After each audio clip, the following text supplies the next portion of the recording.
parte, buenos días con todos. Vamos a revisar la segunda teoría. En esta oportunidad vamos a hablar de un tema muy importante, una patología neurológica muy frecuente. Es considerada la segunda patología neurológica más frecuente, lo que es la epilepsia. Y seguramente algunos de ustedes han tenido oportunidad de presenciar a algún paciente que ha tenido algún evento de crisis, muchas veces con crisis tónico-clónicas generalizadas o algún familiar, o en todo caso en algún momento van a tener que atender un paciente que tiene esta condición. Es importante conocer eh, el lado que no es tan conocido, que es el manejo quirúrgico en esta patología, y conocer a detalle cómo hacemos la evaluación prequirúrgica, los resultados, qué patologías están involucradas en este tipo de pacientes, ¿no? Es importante mencionar que la epilepsia es un problema serio de salud pública. Para el 2019, la OMS reporta un promedio de 50 millones de pacientes con epilepsia a nivel mundial. Y lo más resaltante es de que la gran mayoría, más del 80% de estos pacientes con epilepsia, están en países en vías de desarrollo como el nuestro. Hay algunos datos epidemiológicos respecto a la frecuencia de pacientes con epilepsia en cada país. No hay estudios grandes, sin embargo hay algunas cifras de referencia. Se dice que para Perú, en promedio, existirían entre 12 a 20 por cada 1000 habitantes. Si tomamos como referencia estos datos, en promedio en el Perú existirían por lo menos medio millón de pacientes, o sea, 500.000 peruanos, entre niños y adultos, con epilepsia de difícil control, con epilepsia en general. O sea, estamos hablando de los 33 millones aprox que somos, de 500.000, o sea, medio millón de habitantes, que tienen epilepsia, tomando en cuenta obviamente todos los grupos etarios, ¿no? Entonces, es una población importante que debemos tomar en cuenta, desde la atención primaria hasta la atención más especializada. Y ustedes igual cuando realicen el internado, cuando realicen el SERUM, tienen que educar a la población, atender, realizar, educar a la población, atenderlos y referirlos oportunamente a un centro en el caso sea necesario, ¿no? Eh, felizmente, la gran mayoría de pacientes que tienen epilepsia van a responder al tratamiento farmacológico, el 70%. O sea, esto ya se ha estudiado. Y de hecho que vamos a tener una población de pacientes que hasta ahora no se ha encontrado un fármaco que los controle, que controle toda la población, ¿no? Cada vez aparecen nuevos fármacos antiepilépticos. Sin embargo, hasta el día de hoy no se ha encontrado un tratamiento que controle de manera adecuada a todos los pacientes con epilepsia. Entonces, 70%, si uno hace una evaluación adecuada, un diagnóstico preciso del tipo de epilepsia, incluso buscando una causa, y usando el fármaco adecuado, la dosis adecuada, el paciente tiene esta posibilidad de ser controlado al 70%. Quiere decir que si ustedes, por ejemplo, hacen un estudio por decir, en Huánuco, eh, y ustedes identifican, por ejemplo, a 100 pacientes que tienen epilepsia. De ellos, si ustedes le dan el tratamiento adecuado, 70 pacientes de estos 100 van a responder bien, van a estar contentos, van a hacer su vida tan, con tanta normalidad como lo podemos hacer nosotros actualmente, ¿no? Entonces, y va a existir un 30% donde ustedes van a sufrir haciendo cambios, dando dos medicamentos, dando dosis tope de medicamentos que no se van a controlar. Así, doctor, estoy cumpliendo con la medicina, tengo mucho sueño porque estoy tomando dosis muy altas, no, en el día me quedo dormido, pero a pesar de eso me está dando los ataques. Entonces puede pasar eso en una población importante. Entonces nosotros nos vamos a enfocar en este 30%, de los cuales la mitad podrían ser potenciales candidatos a cirugía. Entonces, y también otro punto importante que debemos resaltar y que ustedes deben conocer es de que, claro, sería grandioso que ese 70% de la población peruana esté controlada, pero hay otros factores que también hay que tomar en cuenta y que muchas veces los pacientes no tienen acceso a los medicamentos, factores socioculturales. Estoy hablando de este 70%. Pacientes que no creen en la medicina convencional y van a ir con el curandero, piensan que los medicamentos son hepatotóxicos y que les va a madurar su función hepática y no toman. Estos pacientes con crisis recurrentes obviamente van a tener deterioro cognitivo y en el tiempo se pueden deteriorar más y ser más difícil el control. Recuerden que el paciente que tiene epilepsia y sobre todo el que tiene epilepsia de difícil control es un paciente que tiene ciertas desventajas por esta misma patología. Uno, eh, que tienen dificultades para el acceso escolar. Entonces muchos de ellos no van al colegio porque, por el mismo impacto de las crisis epilépticas, el estigma social, requieren de un cuidador, no están solos en casa. El acceso laboral también es limitado para ellos. Entonces, las empresas, salvo que existan leyes bien planteadas en cada país donde se exija que a un paciente con epilepsia se tiene que dar la oportunidad también laboral, ¿no? Pero no es así en la parte práctica. El paciente que tiene epilepsia mal controlada tiene mayor riesgo de muerte súbita comparado a la población general, lo que se llama conoce como SUDEP o SADEP. SUDEP. Ese es el paciente que se fue a descansar en la noche y al día siguiente lo encuentran sin signos vitales. Muerte súbita, inexplicable. Ocurre también con mayor frecuencia en la población que tiene epilepsia, sobre todo epilepsia refractaria. Mayor riesgo de accidentes. El paciente puede tener una crisis en la vía pública, bajando las escaleras o en una zona y que implica riesgo, pues se pueden accidentar y obviamente podemos encontrar pacientes que han tenido quemaduras, fracturas, ¿no? Lo otro es que el grupo de pacientes con epilepsia refractaria tienen mayor predisposición o mayor probabilidad de tener comorbilidad psiquiátrica. O sea, en el grupo de pacientes que tienen epilepsia, sobre todo los epilepsia refractaria, vamos a encontrar que existe mayor cantidad de pacientes que hacen depresión, ansiedad, trastorno del pánico, comorbilidad psiquiátrica. Eh, y como ustedes ven, también violencia sexual y también violencia, lo que es explotación infantil o laboral. Es una población muy vulnerable, por lo tanto, nosotros tenemos que, desde donde nos toca trabajar, y como todos pasamos por atención primaria, efectivamente hay que educar a la población de la importancia que tiene acudir a la evaluación médica, a recibir el tratamiento farmacológico y en el caso no, el paciente no mejore, hacer la referencia respectiva hacia un centro especializado donde se pueda tratar a estos pacientes. Entonces, eso es lo que debo mencionar respecto a esta población especial.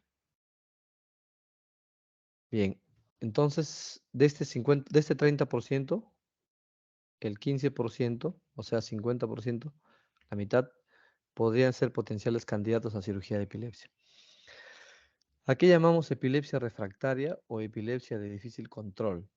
Tenemos acá dos definiciones. Una, un poquito más integral, es aquella epilepsia que provoca limitación o imposibilidad para el paciente para que pueda llevar un estilo de vida acorde a su capacidad individual, por la presencia de crisis epilépticas, los efectos secundarios del tratamiento, o sea, de los fármacos, y los problemas psicosociales que involucra esta patología. Y una definición más precisa eh, es la falla, la falla en el control de crisis con los dos primeros fármacos antipilépticos adecuados, obviamente, bien tolerados, ya sea en monoterapia o biterapia o politerapia, ¿no? En un promedio de 2 a 3 años. Si el paciente es evaluado, se da, por ejemplo, si es una epilepsia focal o una epilepsia generalizada, se da el tratamiento con un fármaco, se sube la dosis. El paciente dice, doctor, he mejorado, pero sigo teniendo crisis. Agregamos otro medicamento y seguimos haciendo los reajustes, cambiamos a otra combinación de fármacos. Si este paciente en el transcurso de 2, 3 años no logra un control total, se puede asumir que es un paciente que tiene epilepsia refractaria. Y las recomendaciones, la clasificación, las propuestas de tratamiento y todo ello, siempre estamos bajo las recomendaciones la Liga Internacional de la Lucha contra la Epilepsia llamada ILAE. ILAE es la institución más grande en el mundo que vela o se encarga de todo lo que es epilepsia, tratamiento, clasificación, definiciones y todo eso. ILAE es la Liga Internacional de la Lucha contra la Epilepsia. Y estas definiciones son propuestas por ellos. Bueno, yo les compartí un artículo donde recuerdo cuando estuve de médico residente el segundo año, primer y segundo año, en un curso internacional que siempre realiza el Instituto Nacional de Ciencias Neurológicas, donde se hablaba mucho de cirugía de epilepsia y consideraban a Perú uno de los países donde no se realizaba cirugía de epilepsia. Y me llamó poderosamente la atención porque era muy raro pensar o escuchar que los pacientes con epilepsia se podrían operar.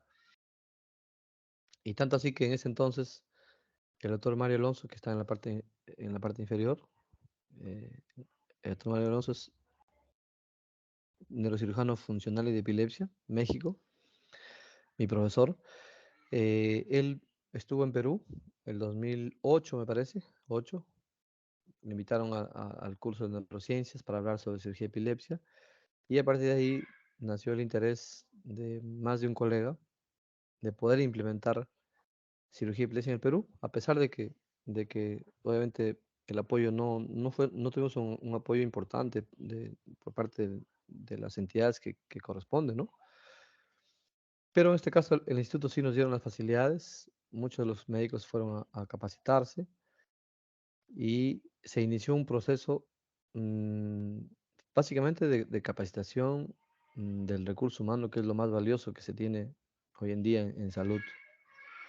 Nos puede faltar tecnología, pero la calidad del recurso humano es lo que cuenta y obviamente gracias a ese esfuerzo se viene beneficiando a una población importante de pacientes que no mejoran con fármacos. Y también se está trabajando en fortalecer también un programa de cirugía epilepsia en niños, que también es una población grande y que requieren mucho apoyo de un equipo multidisciplinario. Entonces nosotros realizamos la primera cirugía.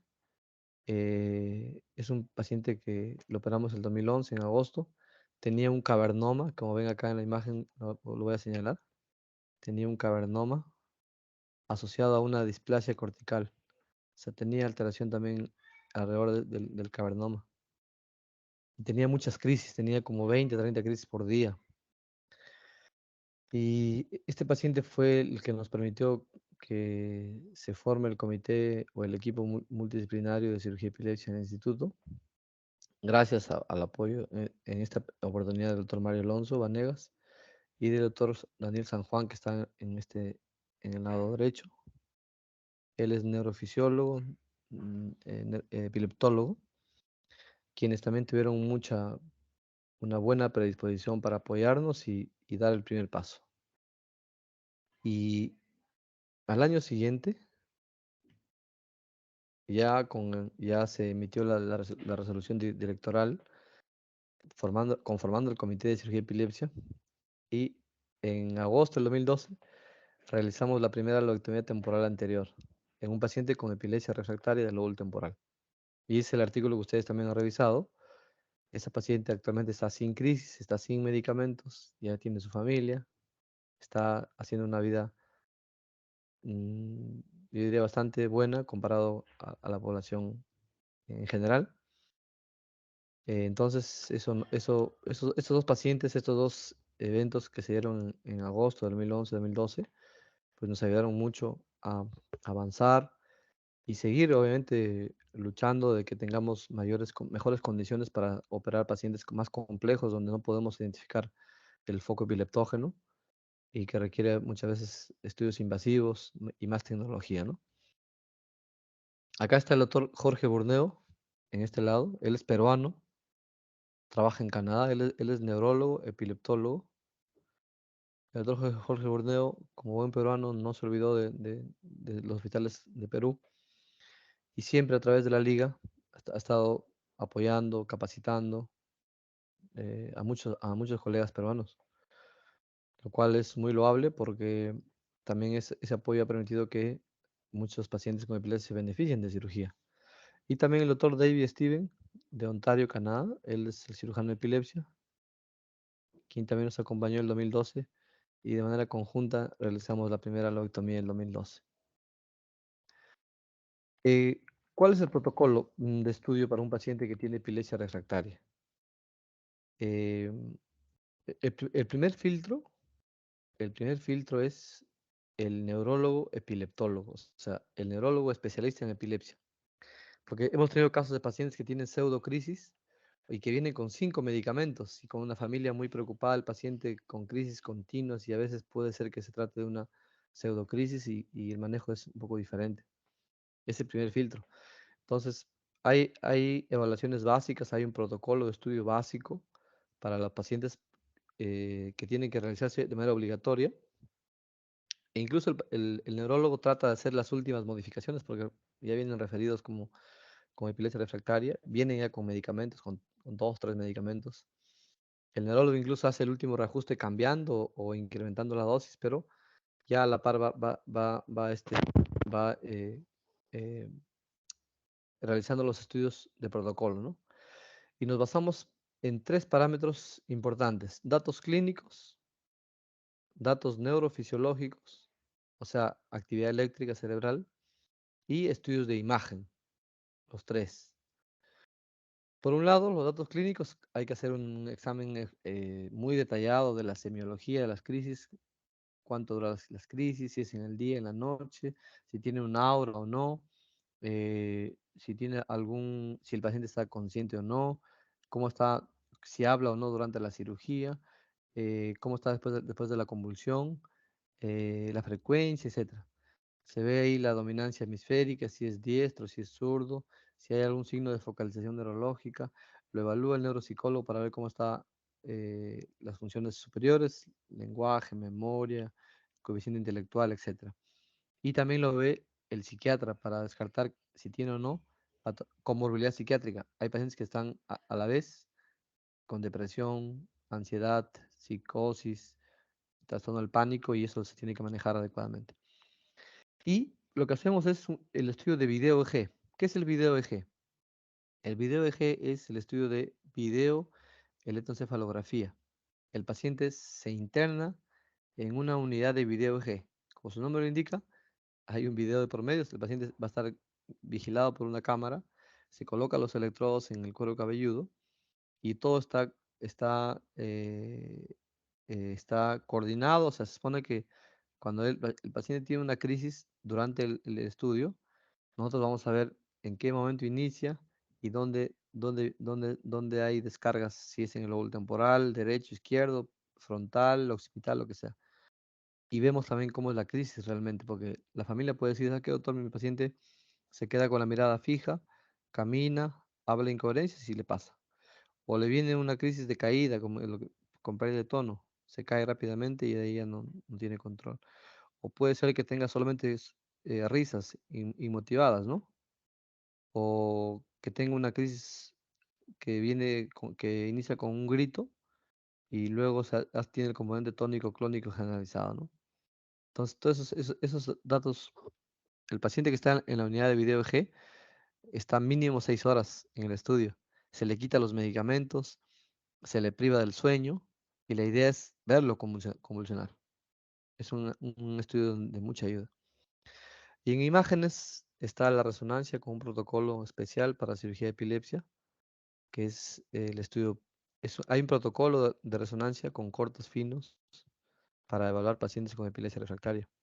Están los estudios funcionales que ya comentamos.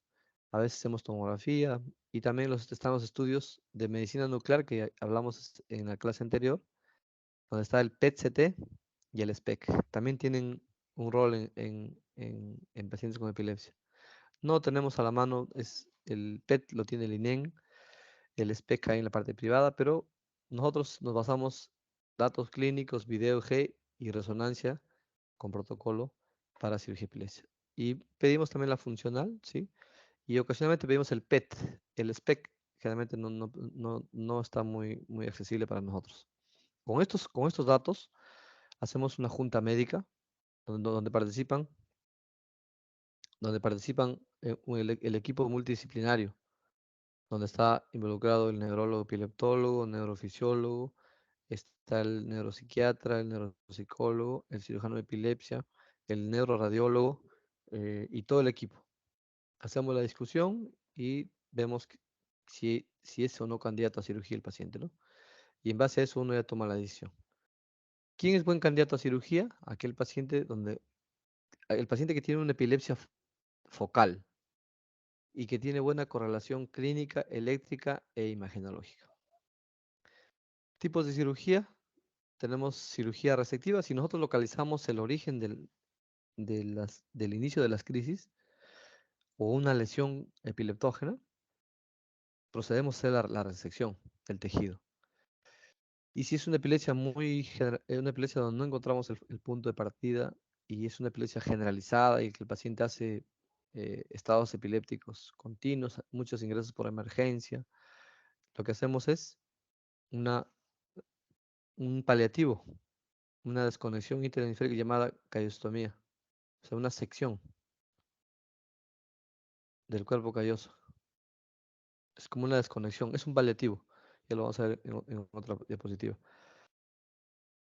Entonces, también es importante mencionar que la epilepsia del lóbulo temporal es la que mejor respuesta tiene a la cirugía. Si encontramos una patología como esclerosis, ya vamos a ver las patologías que hay en epilepsia, o una displasia o un tumor de neurodesarrollo, pues haciendo una lobectomía la posibilidad de que el paciente tenga un buen control de crisis es muy alta. Y otras epilepsias, por ejemplo, esas temporales como las frontales, que pueden ser un poco más complejas, pero que si hay una lesión, también tienen posibilidades también de mejorar notoriamente con una cirugía. Miren todos ustedes conocen muy bien cómo son las crisis de las crisis tónico-clónicas generalizadas. Hasta la persona que no tiene formación académica reconoce cuando un paciente tiene una crisis en la vía pública y es una crisis muy aparatosa, ¿no? La que tiene componente tónico, clónico, generalizado, ¿no? Donde el paciente se pone rígido o con movimientos clónicos, se muerde la lengua, mirada, hay una supraversión ocular, puede haber relajación de esfínteres, esa es la típica, ¿no? Pero miren, en el lóbulo temporal son crisis un poquito diferentes y que también deben conocerlo. Son las denominadas crisis parciales complejas. Entonces, ¿cómo inician? La gran mayoría tienen un aura, que es un fenómeno sensorial consciente. El paciente dice, doctor, antes de que me dé el ataque siento como una sensación de vacío en la boca del estómago y que asciende a la región torácica. Luego, ya no me acuerdo. Es la aura, ¿no? El inicio. Luego viene la desconexión, lo que llaman como una ausencia. Pueden fijar la mirada y hacen algunos automatismos como que estuvieran oroalimentarios, como si estuvieran deglutiendo algo. Hacen como que estuvieran masticando o pasando un alimento. Y también pueden hacer muchas veces una postura tónica del lado contrario. Y pueden incluso hacer también algunos otros automatismos y a veces terminan con una crisis generalizada tónico-clónica. Entonces, esa es la clásica crisis del lóbulo temporal. Puede pasar desapercibida por la familia. Todo el mundo se da cuenta de la crisis grande, pero a veces el paciente está sentado conversando y queda con la mirada fija, hace unos movimientos y ¡pum! Le pasa. Pues esas crisis son típicas del lóbulo temporal. Y las epilepsias del lóbulo frontal, del área motora, de la región occipital, parietal, obviamente son un poco diferentes. Las epilepsias extratemporales en general son más complejas. La cirugía es un poco menos efectiva que la del lóbulo temporal. Puede haber reorganización y el paciente estar bien un tiempo y luego otra vez tener recaída. Están, claro, hay mayor morbilidad porque están cerca de zonas funcionales como el área del lenguaje, área motora, sensitiva, visual, y muchas veces requiere estudios invasivos como colocar electrodos intracraneales, lo que se conoce como estéreo EG, la estereoencefalografía, que vamos a ver en otra diapositiva. Miren, esta es del MIR, creo. No sé si alguien ha revisado algún banco del MIR. Dice, de todos los procedimientos que se realizan en cirugía de epilepsia en todo el mundo, el más frecuente es, no se olviden, las lobectomías temporales anteriores, que es la que vamos a ver ahorita en un video. Miren, hay diferentes procedimientos en cirugía de epilepsia. Resecciones frontales, parietales hospitales, lo que se conoce como lesionectomía ampliada, callostomía anterior, resecciones multilobares. Está la hemisferectomía o hemisferotomía, transición supral múltiple, estimulación crónica intermitente del nervio vago, cirugía funcional en lesiones cerebrales, estimulación cerebral profunda, radiocirugía y incluso un dispositivo llamado NeuroPace, que es como un chip colocado en el cráneo y que podría también ayudar a controlar las crisis. Como ven, existen muchos procedimientos, ¿no? Nosotros generalmente hacemos más los procedimientos resectivos, como la octomía temporal, callostomía, lesionotomías ampliadas. ¿Cuáles son las patologías que vemos o las causantes de epilepsia refractaria? Ese día ya hablamos en la primera clase de las patologías que más se ven. Miren, este es un artículo donde se publicó uno un grupo muy grande de pacientes operados. Miren, casi 10.000 pacientes que fueron sometidos a cirugía de epilepsia. Y de todos ellos, miren, el esclerosis del hipocampo es una de las principales etiologías. Eh, Más o menos con el 36%, o sea, casi más de la tercera parte es esclerosis.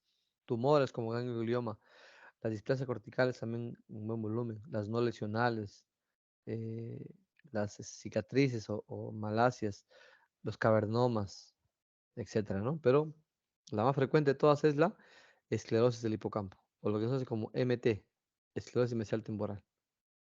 ¿Cómo lo vemos en imagen? Una esclerosis.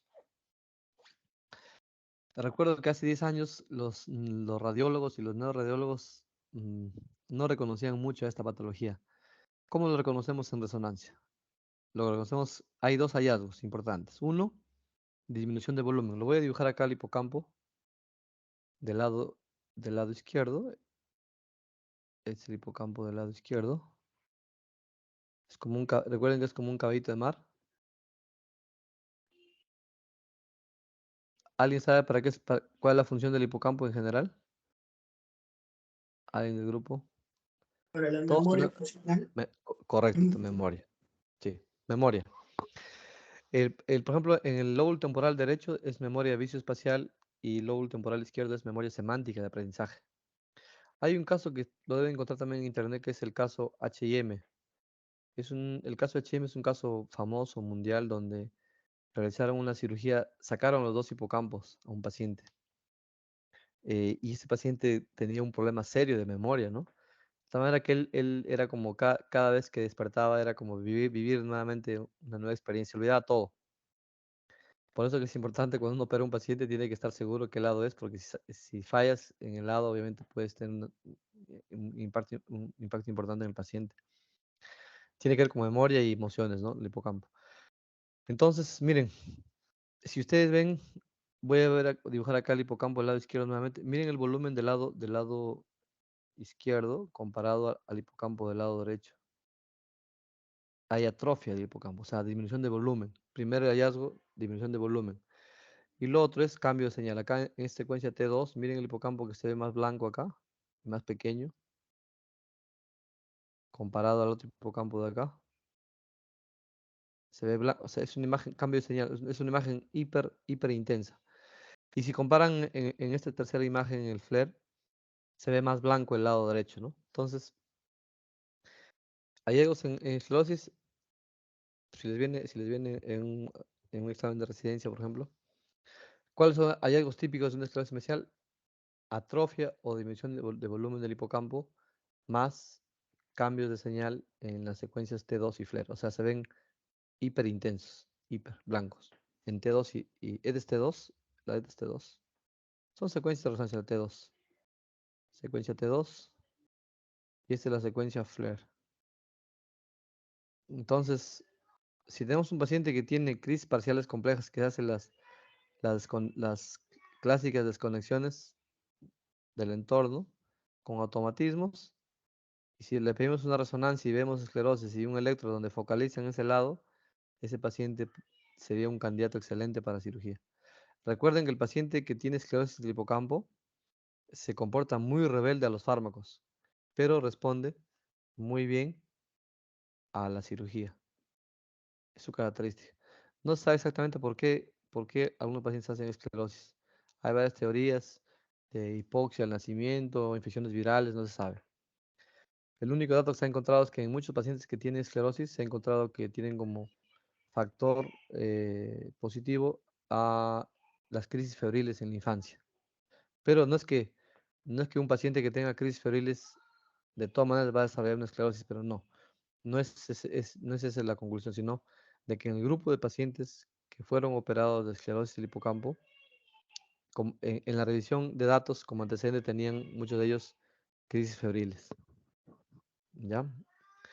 Entonces tenemos el esclerosis del hipocampo. Eh, Otra patología frecuente son las displasias corticales. Estos son un grupo de neuronas que se forman de manera anormal. Son neuronas dismórficas o pueden estar ubicadas en otra zona donde no les corresponde y son las que hacen el cortocircuito, ¿no? Es como en clase siempre, no sé si en el aula saben quiénes son los que hacen el desorden, ¿no? O en el colegio. En el aula siempre había un grupo que se sienta en la parte posterior y son los que hacen el desorden en clase. Igual acá, estas neuronas son neuronas que descargan, no, o sea, no descargan de manera rítmica como debe ser, ¿no? Por ejemplo, yo ahorita que estoy hablando, mis neuronas del área del lenguaje y de la parte motora están sincronizadas perfectamente para que uno pueda emitir las palabras adecuadas para poder vocalizar bien y articular bien. Es una sincronía impresionante de circuitos neuronales. En este caso, por ejemplo, acá voy a señalar la displasia en esta imagen. Voy a señalar la displasia cortical, es la de acá, que puede pasar incluso desapercibida. Es un engrosamiento cortical, es una corteza engrosada. Y que en la secuencia se ve como acá se ve de color blanco, ¿sí? Y acá se ve también la displasia. Acá se ve la displasia. No es un tumor, son neuronas dismórficas, se formaron mal desde el nacimiento y son las que hacen el cortocircuito, son las neuronas revoltosas en el cerebro. Y hacen claro, descargan y hacen el cortocircuito y eso se convierte en una crisis, ¿no? Clínica. Entonces, el plan, si uno identifica una displasia y todo coincide, se puede retirar la displasia, como vieron acá en esta imagen. Esta imagen que vieron acá, aquí hemos sacado una displasia. Acá. Esto ya es el tejido que hemos retirado. Preservando las zonas, por ejemplo, acá el 2 es el área de la mano. Son áreas funcionales que no debemos tocarlo.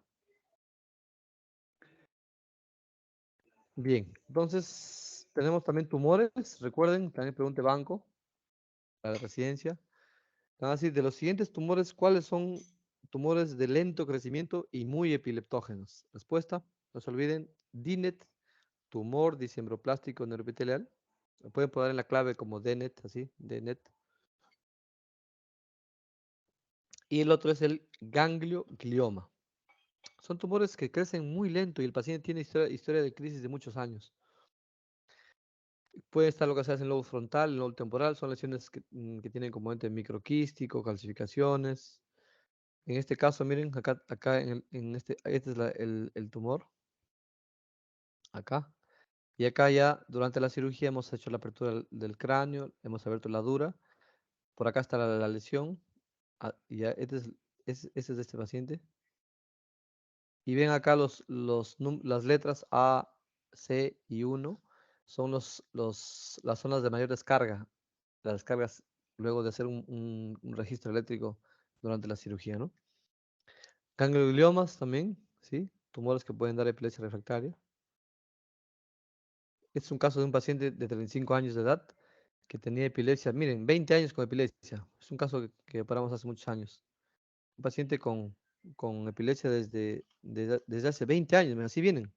Doctor, tengo epilepsia desde hace 20 años y me he encontrado esta lesión. Entonces, en ese caso, el tumor estaba localizado en el área muy cercana al área del movimiento. Un ratito. Entonces, mire, en este pacientito,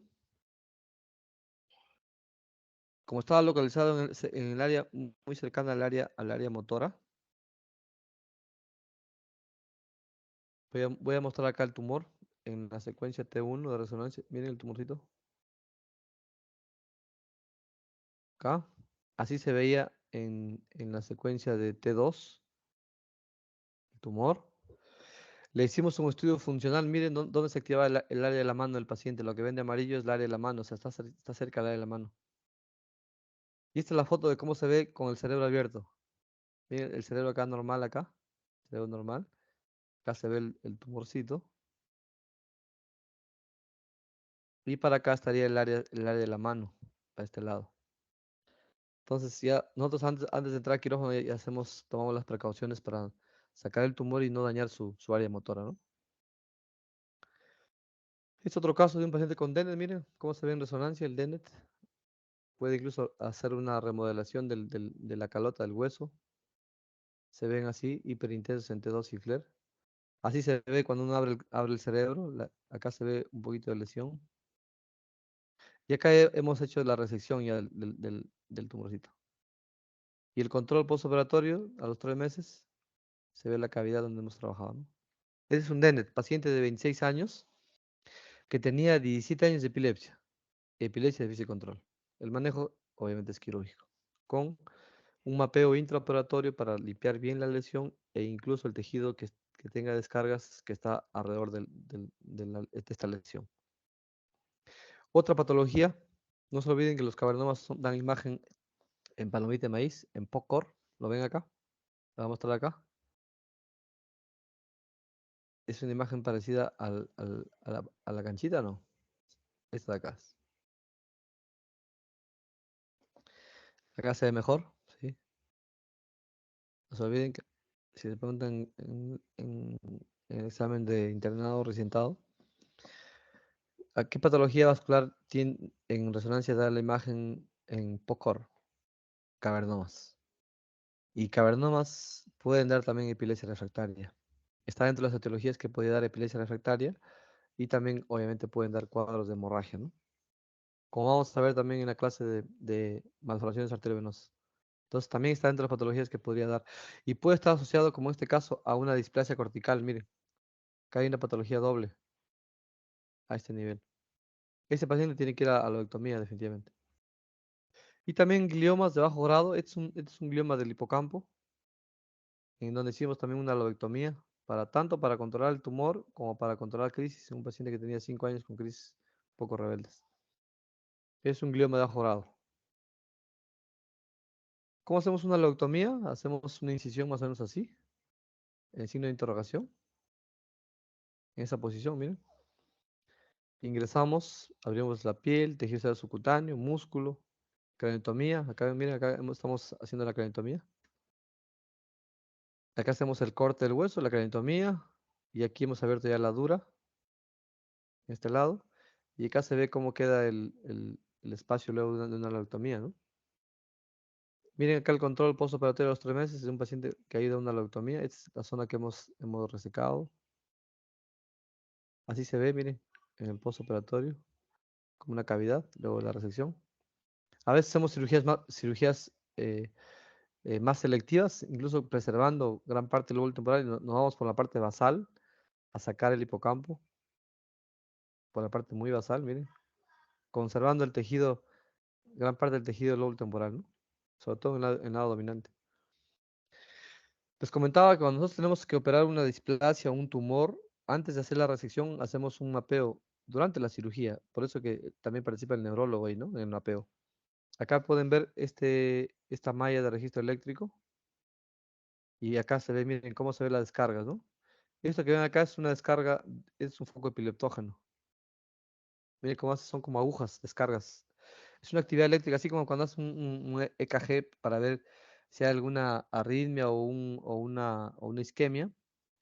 En el cerebro también las ondas normales tienen un patrón ya conocido. Y las descargas anormales o epileptiformes también tienen un patrón conocido. Por eso que si encontramos eso, también retiramos el tejido que está con descargas anormales. Incluso uno puede sacar la lesión completa y si en el mapeo posterior vemos que hay descargas, retiramos también esa corteza que está involucrada en este caso. Mire, a veces hacemos también el mapeo intraoperatorio en algunos casos de lóbulo temporal, a veces, no siempre, cuando hay sospechas sobre todo de doble patología o patología dual. Y también recuerden que tenemos vamos ahora a los paliativos. Dentro de los paliativos tenemos uno que es la callostomía anterior, que consiste en ingresar por la parte central del cerebro. O sea, ingresamos por acá, por esta zona, y seccionamos el cuerpo calloso. Esta imagen de acá podemos, eso. Lo que ven acá de color, esas fibras blancas que son como esas que comunican ambos hemisferios, es el cuerpo calloso. Lo que hacemos es voy a cambiar de color, una sección, una desconexión. Cortamos estas fibras así. Puede ser 2/3 anteriores del cuerpo calloso. Hacemos esto de acá, seccionamos y a veces hacemos de todo el cuerpo calloso, callotomía completa, o a veces solo posterior. Si ustedes ven a un pacientito que tiene las crisis de caídas, son las crisis atónicas, pérdida de tono. Quiere decir que el paciente le da la crisis, no la avisa. Uno pierde el tono de manera brusca, el paciente se cae y tiene mucho riesgo de accidentes, mucho traumatismo craneales, faciales, etcétera. Tanto así que algunos usan el casco de protección, porque pueden ser crisis muy, muy incapacitantes, ¿no? Entonces recuerden que aquel paciente que tenga crisis atónicas, lo que se llama como drop attacks o head drops, podrían beneficiarse de un procedimiento llamado callostomía. Entonces, si ustedes en un momento de su actividad médica que van a tener adelante, conocen a un paciente pediátrico que toma sus medicamentos y sigue convulsionando y tiene estigmas de traumatismos continuos, cicatrices en la cara o en el cráneo por múltiples golpes, y este paciente tiene que ir a una cirugía llamada callostomía anterior. Acá miren, nosotros ingresamos por esta parte de acá del cerebro, por acá, y seccionamos. Es una imagen de un paciente que hemos operado donde se ve la desconexión. Miren todo lo que desconectamos. Este es el cuerpo calloso. Así debería ser en la imagen todo, ¿no? Hacemos la desconexión de dos tercios anteriores. Y puede mejorar, funciona muy bien para las crisis atónicas. Si tenemos un paciente que tiene donde no se localiza el foco epileptógeno y tiene una epilepsia muy, muy, muy refractaria y que ingresa cada rato por emergencia y que pasa a UCI por estado epiléptico, también podemos hacer una calcistomía como un paliativo. Y lo otro está también como paliativos, la colocación de un estimulador del nervio vago. Es como un chip que lo colocamos en la región cervical. Miren, es una foto real. El nervio vago está justo entre la arteria carótida y la vena yugular interna. Es un nervio grueso que tenemos en el cuello. Se llama nervio vago. Este nervio se va a colocar estos electrodos que ven acá. Hay que enrollar. Es una visión del microscopio. Puede ser grande. Estos electrodos se enrollan en el nervio. Se pasa un cable debajo de la piel y en la región pectoral colocamos debajo de la piel, obviamente, el generador de pulso. Y este equipo se prende luego de la cirugía, luego de 2 semanas. Y lo que hace es dar toques de corriente, estimular al nervio vago. Ya se ha visto a través de varios estudios en laboratorio, estudios también humanos, donde se ha visto que estimulando el nervio vago de manera intermitente y crónica, se puede mejorar el control de crisis, ¿sí? Recuerden que es un paliativo también, y una de sus limitantes es que cuesta caro, bordea los $30,000, tanto así que es una tecnología que para los pacientes del CIS hay muchas limitaciones para que puedan conseguir eso. Por eso nosotros estamos abocados a hacer más cirugía resectiva, que tiene mayor impacto que una paliativa, pero en la población pediátrica se usa mucho este tipo de procedimientos. ¿Cuál es su indicación? Epilepsias multifocales. Si tenemos un paciente que pasó por el comité y no se pudo identificar el punto de partida y tiene múltiples focos, una epilepsia multifocal, puede ser que se le indique un paliativo como la colocación de un estimulador de nervio vago. Estudios invasivos. Hay muchos casos de pacientes donde no podemos identificar el foco epileptógeno. Y tenemos la sospecha que podría estar en tal o cual lugar, por ejemplo, foro temporal derecho. Y muchas veces se tiene que colocar estas mallas o tiras o grillas en una primera operación. Cerramos, el paciente pasa a una unidad de video G para ver, para ver las descargas con estos electrodos y luego tomar una decisión si operamos, si hacemos cirugía o no resectiva. Y está, por ejemplo, la estéreo. Miren abajo este brazo robótico, en esta parte de acá. Acá hay un brazo robótico que está colocando electrodos finos, de acuerdo obviamente a un plan de trabajo previo en cada paciente. Se llama estéreo electroencefalografía asistida por robótica. Dice, vamos a colocar 15 electrodos al lóbulo temporal y frontal para ver de dónde viene exactamente el foco epileptógeno. Se puede hacer eso. Se llaman estudios de fase 2. No contamos con esa tecnología en el Perú. Ojalá que en un plazo mediano tengamos la opción de hacer también estudios invasivos para pacientes donde no podemos identificar el punto de partida y sabemos que es una epilepsia focal, ¿no? O las no lesionales. Y también hay otro equipo llamado magnetoencefalografía, que es un equipo que combina las imágenes de resonancia magnética con la información eléctrica. Es una combinación. También sirve para seleccionar pacientes con cirugía de epilepsia. Es un equipo muy caro, lo tienen en los países como Estados Unidos, Canadá, Europa. En el Perú no hay, obviamente. Pero tampoco es que ese equipo sea la solución para todo. Nosotros hacemos uso de los recursos que están a la mano y hay que hacer mucha clínica, mucho video, mucha resonancia y con eso tomar decisiones importantes. Miren, este fue el estudio que se publicó en el 2001. Fue un estudio contundente donde se demostró la eficacia y la seguridad de la cirugía comparado a los medicamentos. Se hizo un estudio para pacientes con epilepsia refractaria del lóbulo temporal. Un grupo fue a cirugía, a lobectomía, otro grupo siguió con los fármacos y se comparó cómo iban en el seguimiento, ¿no? Definitivamente la respuesta fue totalmente favorable a la cirugía versus los fármacos. Entonces, ese estudio fue un estudio grande, es el estudio que permitió sentar las bases y decir que la cirugía es efectiva en pacientes con epilepsia refractaria, obviamente, y sobre todo con las del lóbulo temporal, ¿no? Eh, Se usa la clasificación de Engel, ¿sí? Engel para saber cómo le va al paciente en el postoperatorio. Engel 1A es aquel paciente que nunca que nunca le da la crisis luego de una operación.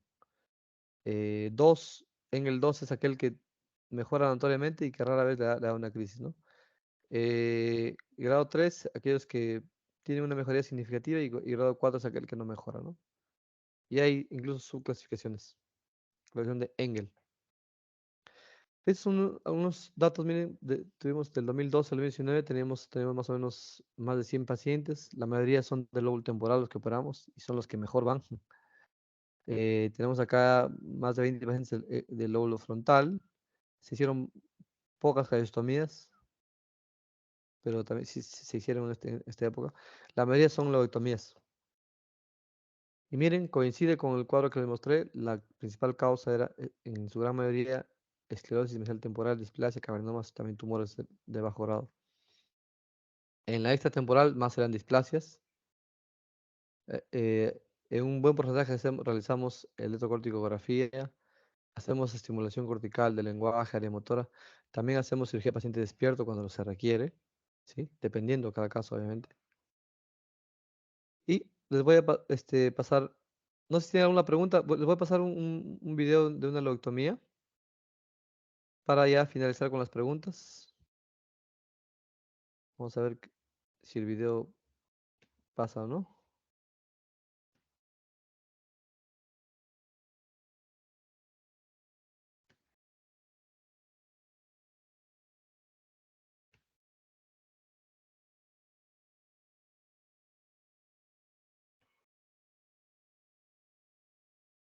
¿Me escuchan? ¿Pueden ver en Sí, pantalla? Sí, pueden ver en pantalla. Voy a dar clic al video. Me avisan si se presta el video, ¿eh? Pueden ver el video, ¿verdad? doctor, Sí, se doctor. ve, pero creo que no se escucha. A ver, más reproducción. Ah, ok. Solo tiene, perdón, tiene música de fondo nada más. Pero sí, sí corre el video, ¿verdad? Sí, doctor, sí se puede visualizar Ya, el video. ya, lo voy a poner nuevamente, ¿ya? Sí, solo tiene una música de fondo que es música clásica. La información está en el mismo video. Vamos a ver. Es un paciente que pasó por el comité, es un paciente que tiene una esclerosis del hipocampo derecho y se hizo para que vean cómo es una leucemia.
Creo que se congeló ahí el video, ¿verdad?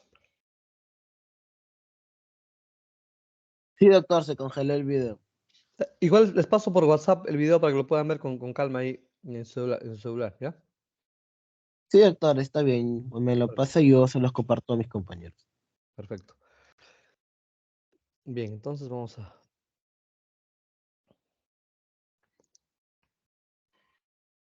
Bien, entonces, este es el logo de la liga, de la lucha contra la epilepsia, ¿no? Donde todos estamos involucrados desde eh, la información que uno pueda transmitir a nuestros familiares, la atención que ustedes van a hacer durante el internado, durante el SERUM, que tenemos que contribuir con la educación de nuestra población en general y en especial de esa patología que es una patología que tiene alto impacto eh, socioeconómico en en la población, tiene un impacto psicosocial también alto y los pacientes obviamente los únicos que pueden dar fe realmente de cómo un paciente con epilepsia refractaria tiene serias limitaciones es el paciente y la familia y los médicos que de algún otro modo estamos más cercanos de ellos, ¿no? Entonces, es importante que todos contribuyamos con la atención, la educación, la difusión de los pacientes que tengan una epilepsia, sobre todo mal controlada. Bien, no sé si tienen alguna pregunta, duda de la clase, algún comentario que lo puedan hacer con toda confianza. Doctor, una pregunta. Del hipocampo había mencionado izquierdo, Ujú. derecho y memoria visual, espacial y semántica. ¿Cuál es del izquierdo? ¿Cuál es el derecho, doctor? Sí, la visoespacial es del lado derecho y la semántica, lo que es aprendizaje, es lado dominante, lado izquierdo. Sí, izquierdo. Eso ya está estudiado. La memoria de trabajo tiene el sustrato más en la región frontal, parietal, pero lo que es memoria de aprendizaje es lado izquierdo, semántica. Nosotros, Doctor, por tal ejemplo, vez. sí, dime bien, te escucho. No, sí, sigue comentando. Disculpe por interrumpirlo, doctor. No, no, no, Luz. Te comentaba que nosotros, dentro de la evaluación prequirúrgica, los pacientes hemos operado algunos pacientes que tienen, por ejemplo, que son odontólogos o incluso médicos que tenían epilepsia refractaria lóbulo temporal y en ellos no había mucha alteración de su memoria. Entonces, cuando uno tiene un paciente donde ya hay, pasa que la gran mayoría de pacientes que tienen 10, 15, 20 años con epilepsia del lóbulo temporal ya vienen con un cierto grado de deterioro en su memoria. Y cuando hay un deterioro, luego de la leuctomía, no se ve, ellos no sienten mucho cambio, pero si uno opera a un paciente, por ejemplo, que tiene esclerosis del hipocampo izquierdo y que es, por ejemplo, un profesional, en ellos hay que tener mucho cuidado porque a veces, si no hay mucha alteración, la cirugía, en el postoperatorio puede haber cambios importantes y entonces también se les anticipa, ¿no? Pero en general, la gran mayoría vienen ya con un problema de memoria. Y ahí no notamos muchos cambios. Igual tenemos evaluación neuropsicológica preoperatoria y en el seguimiento. Y si alguno tiene algún deterioro, hacemos algún tipo de psicoterapia o terapia cognitiva para que traten también de que no les afecte mucho en su vida diaria, ¿no? Sí, dime, Jan. No, ahora sí, te escucho. No, me causó un poco de curiosidad porque, por ejemplo, dentro del caso clínico que nos envió a leer, había, bueno, como dato había mencionado mano dominante, o sea, mano dominante derecha. Eso no Ujú, tiene nada, eso no tiene nada que ver, digamos, con la localización tal vez del foco epileptógeno. ¿O sí, ujú. doctor? No, o sea, por ejemplo, mm, de acá de todo el grupo, ¿cuántos hay un zurdo? ¿Todos son diestros? Que nos avise el que es zurdo. Nadie, ¿no? No, doctor, en este grupo todos somos Ya. diestros. Y eso ocurre así generalmente en la población. Todos los que somos diestros, nuestro lenguaje está en el hemisferio contrario, o sea, en el hemisferio izquierdo, ¿sí? Entonces, y el lenguaje de expresión está en el lóbulo frontal, en el área de Broca, ¿no? Y el lenguaje de comprensión está en el lóbulo temporal. Y hay un circuito que los une, que es el arcuato, eh, une tanto el Broca como Wernicke, ¿no? Entonces, cuando, si por ejemplo, la lobotomía estándar para el lado izquierdo, nosotros resecamos 3.5 hasta 4.5 del lóbulo temporal, o sea, es la medida. En cambio, en el lado, ¿por qué? Porque si nos vamos más de 5 centímetros, podemos resecar el área de Wernicke y dejar al paciente con problemas para la comprensión o dominación. Entonces, por ejemplo, en el lado dominante, que es en la gran mayoría, si hacemos una lobectomía izquierda, tenemos que ver que no afectemos su lenguaje, ¿no? En cambio, en el lado derecho, podemos hacer lobectomías hasta 5.5, hasta 6 centímetros. Como ahí no hay lenguaje, no hay mucho problema. Entonces, se dice que se pone como dato, siempre es importante saber la dominancia del paciente, porque recuerden que si el paciente es diestro, su dominancia es izquierda. Y en el lóbulo temporal izquierdo, que está la memoria de aprendizaje semántica, no podemos hacer reacciones tan amplias porque podemos afectar su lenguaje. Básicamente es por eso, pero sí siempre como parte es un dato básico para saber, es importante saber qué lóbulo, qué hemisferio estamos operando. El más importante, que es el dominante, porque ahí está el lenguaje, vale más definitivamente. O el lado no dominante, que también tiene mucha validez, pero por lo menos ahí no hay lenguaje, ¿no? Pero en este caso siempre se debe saber la dominancia del paciente, si es diestro, si es zurdo. Y para saber la dominancia, no solamente tomamos en cuenta que si es derecho es el lado izquierdo, no. El neuropsicólogo a través de pruebas te dice qué lado es dominante. Y ahí está el otro que es la resonancia magnética funcional. Y está el test de WADA, si hay duda, que es colocar un anestésico en un lado del cerebro para bloquear un lado y el paciente hacerlo hablar, por ejemplo. Se llama test de WADA, que se usa poco ya. La resonancia magnética funcional lo ha reemplazado hoy en día. Pero básicamente sí, todos esos detalles se toman en cuenta para cuando operamos un paciente. Sí, doctor, justo, bueno, dentro de ese caso clínico redactó que el paciente era diestro, entonces donde estaba más comprometido podría ser en el hemisferio izquierdo, pero lo que Ajá. es la región, dice la crisis estaba en la región mesial anterior, posterior, pero derecho. Entonces, Derecha, sí. Tenés que ver entonces derecha, sí. evolucionó bien, Claro, sí. evolucionó muy bien, sí, Sí. doctor.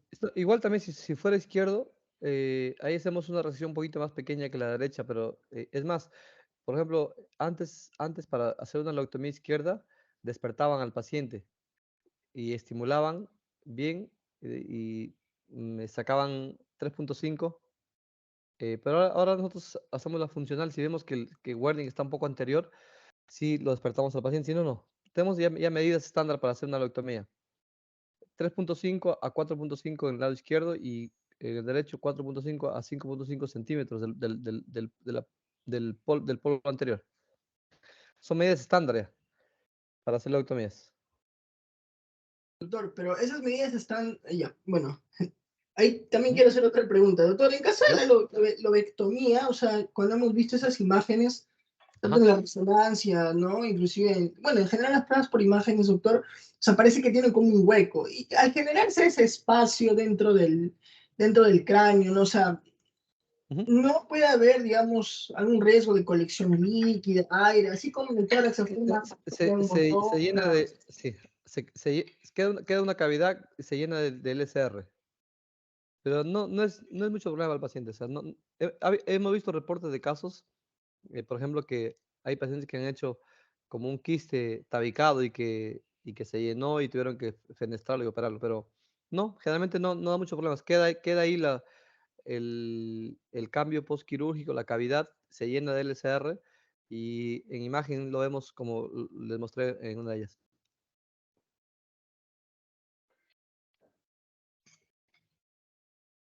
Ujú. No da mucho problema en realidad. Igual a todos los pacientes les hacemos control de resonancia postoperatoria a los 3 meses para ver cómo quedó todo. Entonces, no es más, hacemos que el paciente haga deporte. A los 2 meses y medio que hagan deporte como cualquier otra persona. Muy bien, ¿alguna otra pregunta? ¿Todo bien, Jan?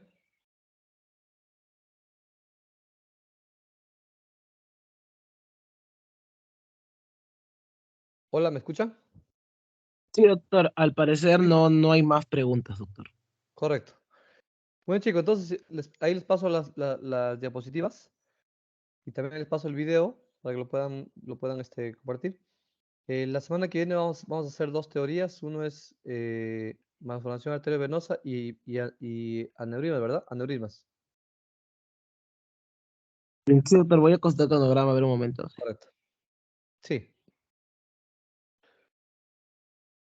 Muy bien, entonces, chicos, nuevamente las gracias por estar eh, puntuales en esta presentación.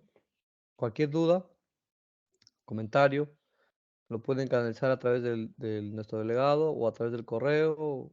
eh, no se olviden de ir por la sala Corazón de Jesús, que es la unidad de neurocirugía funcional y oncológica, para que vean los pacientitos que están ahí internados. Hay mucha casuística.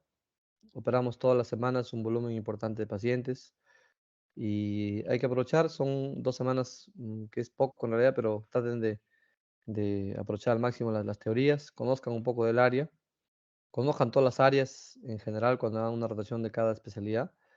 Y porque después ustedes cuando hagan internado y luego el serum van a tener que elegir una de las carreras que sea la que más les gusta y donde ustedes sean líderes, contribuyan a la investigación, contribuyan con Doctor, la sociedad y todo eso. Sí, dime, Jan. doctor, disculpe, se me había ido el internet. Ah, ya Parece que en estabas mi con... casa se ve el wifi, doctor. Disculpe, no le puedo Ah, ya. escuchar. No, no te Pero preocupes, igual tranquilo. revisaré el video. Doctor, y una pregunta también, con Ajá. respecto a ¿por qué necesariamente se tiene dentro de la videovigilancia, o sea, cómo lo considera? ¿Por qué tiene que, o sea, mencionó, dentro de la videovigilancia mínimo 6 horas, ¿no? Pero se le tienen que suspender todos los fármacos. Ujú, Entonces, el paciente, o sea, indirectamente nosotros le estamos estimulando a que haga sus crisis, pero ujú. yo no sé, o sea, ¿qué tan cómodo es el paciente hacer crisis? Obviamente que un paciente que ha vivido de epilepsia, un diagnóstico tal vez de la infancia, vive con la epilepsia, pero no, lo veo como algo un poco inclusive de falta de humanidad, de calidad, y por qué no Un pueden poco hacerse inhumano. otros tipos de Claro. alternativas, como puede ser la resonancia, digamos, la funcional, o Ajá. no sé, pero o sea, hasta quitarle los fármacos, doctor. Sí. Y, Lo que pasa, y ahí mira, viene mi segunda pregunta, doctor. ajá. Dentro de las crisis epilépticas, ¿cómo está el sistema sensitivo? Digo, si el paciente siente dolor, no siente dolor, obviamente que las que tienen crisis de ausencia, ¿no?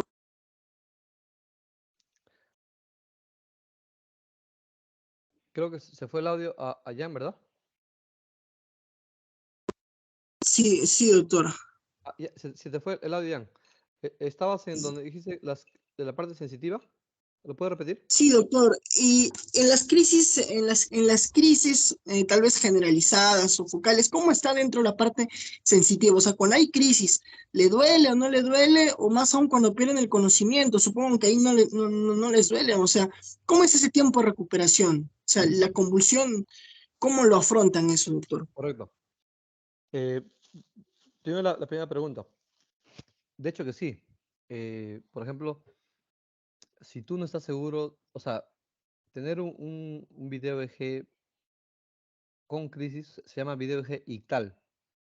Es el valor de un video EG ictal es una, es un punto de referencia muy importante porque si tú ves al paciente convulsionar y ves dónde inicia la descarga, en qué punto del cerebro, te da mucha seguridad porque imagínate si tú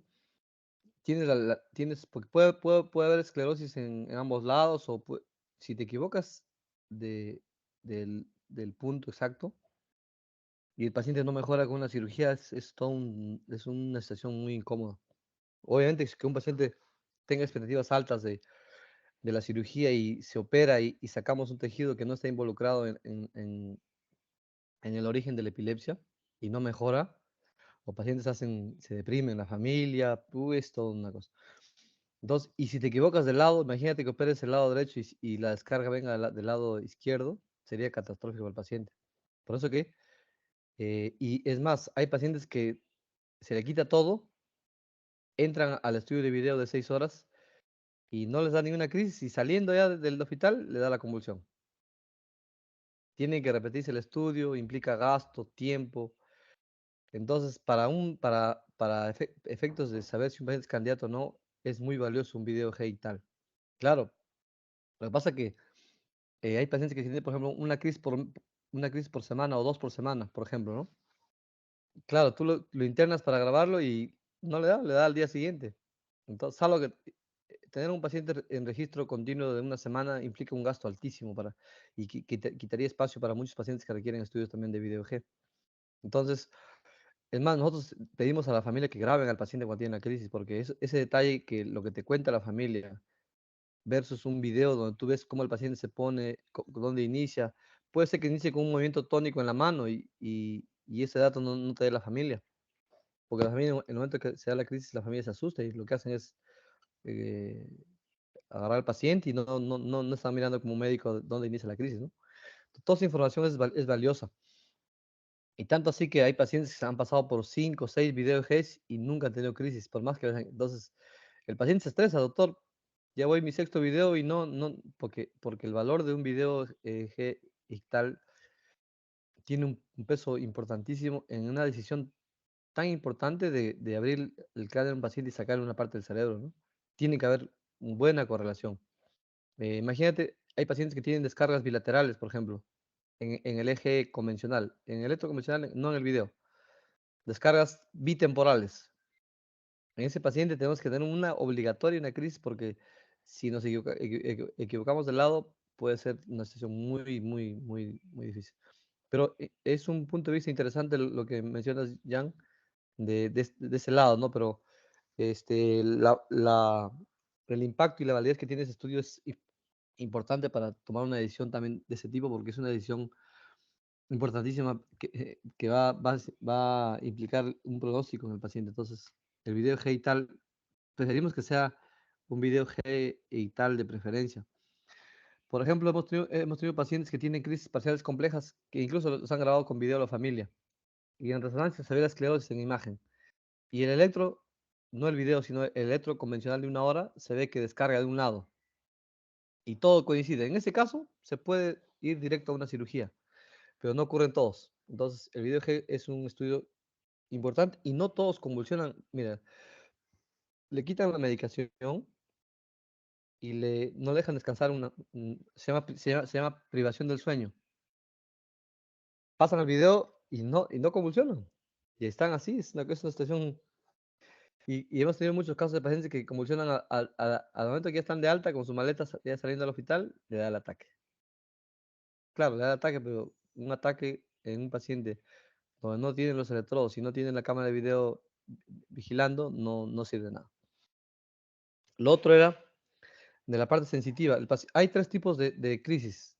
Crisis parcial simple, donde el paciente está consciente y siente puede ser que sienta un adormecimiento y una contractura en la mano, que una crisis focal motora en la mano. O una crisis sensitiva, es decir, doctor, se me adormece todo el brazo, me dura 20 segundos, yo estoy consciente y me pasa. A veces inicia con una parestesia y luego se contrae mi mano.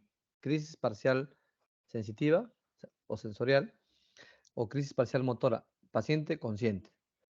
Está la crisis parcial compleja, que es las del lóbulo temporal, donde el paciente inicialmente tiene el aura, pero luego se desconecta y no se acuerda nada. Crisis parcial compleja. Y está la crisis con generación secundaria. Es el paciente que inicia con parcial simple, puede pasar a compleja y luego ya no se acuerda porque ya la actividad eléctrica se generaliza y el paciente hace componente tónico crónico generalizado. Entonces, el paciente generalmente que tiene una crisis siente malestar, dolor de cabeza y dolor osteomuscular luego de una crisis tónico crónica generalizada. El paciente cuando le da una crisis grande, cursa con cefalea, se ponen a dormir y sienten el cuerpo adolorido. Eso es lo que generalmente manifiestan en el posictal. ¿Bien,